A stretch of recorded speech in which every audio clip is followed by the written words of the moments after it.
This here is Backwoods Billy coming to you from the beautiful Delmar Eastern Shore on Tuesday, August 22nd. Yesterday, the 21st, we were out visiting Dixon from Seaside Hops, and he gave me this. This is one of the hop things they weren't going to use because the hops were not up to standard. Now it's already dried because it dries out. People make hop wreaths out of them, so my wife made a little hop wreath out of this. And I wanted to show you a little bit about hops, and I'm going to refer to The Complete Joy of Home Brewing, 4th edition, The Brewer's Apprentice, The Chemistry of Beer, and then Stone's Craft Brewing book. So, get a couple of them in here real fast on this. Now, the hop wreath is kind of a cool decoration. We're going to look at the actual hops cone, and we're going to bust it open. See if everybody can see this in here. You see the little yellow glands in there? That's the lupulin. And that's where your alpha acids or your AA units come from, which are your bittering. Now see how yellow and bright these are? This is being in the trunk for a day. If they turn orange, then they're not any more good. Now with this would be grapefruit, a little bit of pine, but primarily grapefruit. Very, very nice hops. And this is something they weren't even going to use, this hops right here. And I'm going to talk to this right here, page 66, which we're on a bookmark on it. I'll use the pine. Did I get to it? Yep. And we have the picture of the hops cone right there, and you can see how it's showing you the lupulin gland, which is what I showed you. You got down to the fruit seed shows you with that. Now, if you have male plants, which he doesn't have, it's all female, you can have more weight with that, but it's not any better for it. And it breaks down the hops. You look at this lupulin gland, if you enlarged it, it looks like on there. And I'll see if I got something here I don't want to read on this thing. Biochemical hops and its interactions with beer making process become quite involved. As mentioned previously, hops produce lupulin glands containing resins and oils that are majority contributors to beer making. They appear as bright yellow, powdery balls located at the base of the hop cone, which we showed you. They're actually oil resins. When rubbed between the fingers, they will burst, releasing aromatic oils which you can smell, as well as sticky resins. Lupulin glands are orange, do not feel sticky, do not smell aromatic or herbal or floral. They have oxidized and not suitable for brewing. And it goes, there's two types of hop resins that significantly contribute to beer's bitterness are called alpha acid and beta acid, because it's mentioned for the weight relative to the dry weight of the whole cone. In other words, 6% alpha acids would indicate 6% of the weight of the derived whole cone hops acid alpha resins. And it goes on to contribute significant bitterness to the beer. Now, one of these books has in here, which I wanted to point out, somebody talked about light struck beer and how the hops is what stops, and only Miller High Life uses this, talking about skunky. First of all, some beer people think it's skunky, isn't skunky, like some Mexican lagers is actually technically considered a component of it, of the sulfur compound, which is a derogatory, basically it's the diactyl of the yeast. So when people start talking stuff, and this guy had a Cerrone designation, which by the way is basically a beer soda,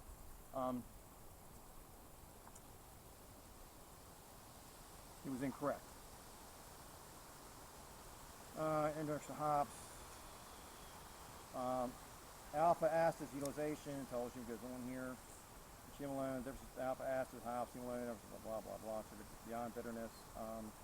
IBUs represent production, a single blah blah blah. Go ahead in here. Dry hopping. I'll copy that.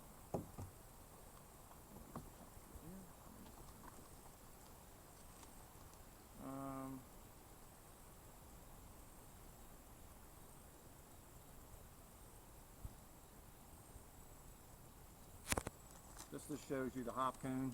This is Stone's Brewing's book. what was that? The Craft of Stone Brewing, which is a good book I recommend everybody read. And it's got on here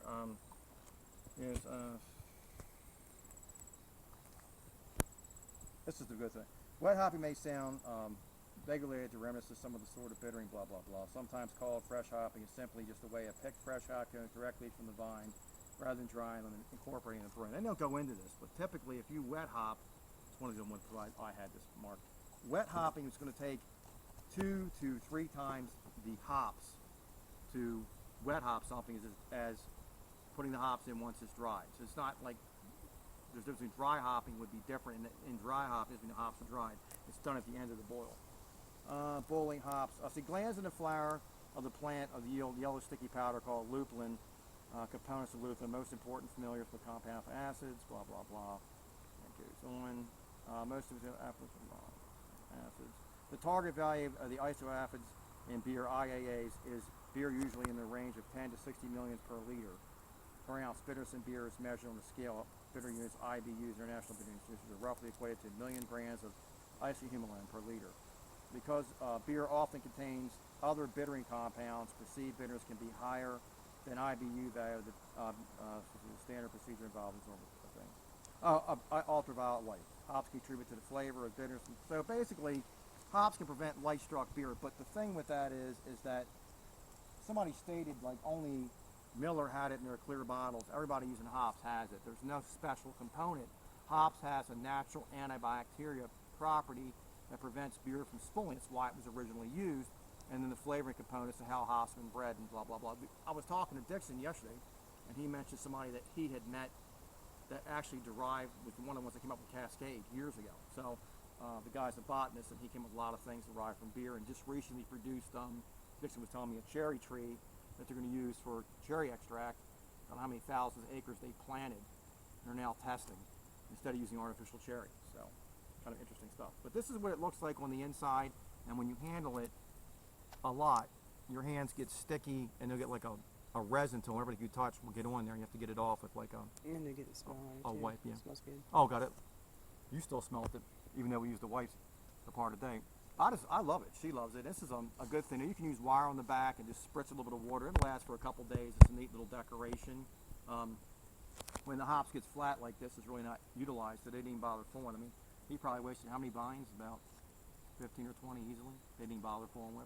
So that's a professional hop grower and somebody just fooling around in their backyard like me. Like, I will utilize this. You know what I'm saying? So I mean, you have to calculate your AAEs out the best you can.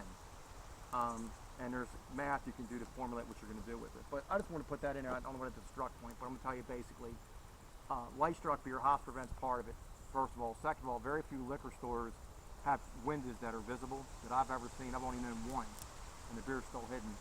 They're usually padded with signs. They also use something called ascorbic acid, which is vitamin C, which Miller is the one that came out with it. Everybody utilizes it, and that prevents the beer from going light struck. So it's in a clear bottle. It's not that big of a deal. I do agree that a green bottle is better than a clear bottle, and a brown bottle is better than that, and technically a can's better than that because it's going to prevent all light degradation from getting as long as it does not influence the taste, which the modern cans do not. So we put that in there. We talked about the hops. You've seen what it looks like. I just want to make a quick video. Anybody that hasn't seen the hops, some people grow them like 5 feet, 6 feet, and they were called the wandering wolf by the Indians because they grow all over the ground and eventually climb up a tree. And people like Dixon have them go up on the telephone. When you grow hops professionally, but on a pole, we have a nice thing on telephone poles, and you have a steel cable, and you run your string up there. Now Dixon uses a special type of cord, more expensive.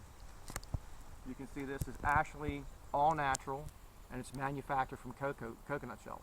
So a little more money, but when they throw something like this out, instead of throwing it out, they can just let it biodegrade. So it's not going to hurt the earth. It's not contributing to anything going to the dump. Rock and roll, people. If you get the opportunity, you want to buy some fresh hops, I'll put the link to Dixon's Seaside Hops in Machipungo, Virginia. Now, moving here, everything's got a lot of Indian names, like Assawoman Bay, which I like. How about Coochieville? There's a lot of good names down here. But Machipungo, what was the one below Cape Charles? What's it called? King's Puxton? King something.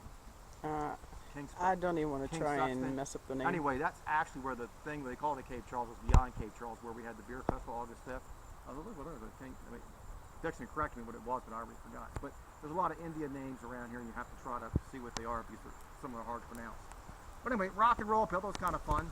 Have a great day, and don't forget to click like, comment, and subscribe to Backwoods Billy Craft Beer Reviews.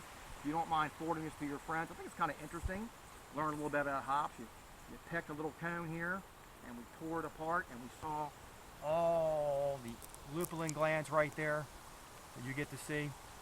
And if you guys could smell this right now, that you get the pine in this. Now, the Zeus had the grapefruit and the mango. This has the grapefruit with a little bit of pine to it.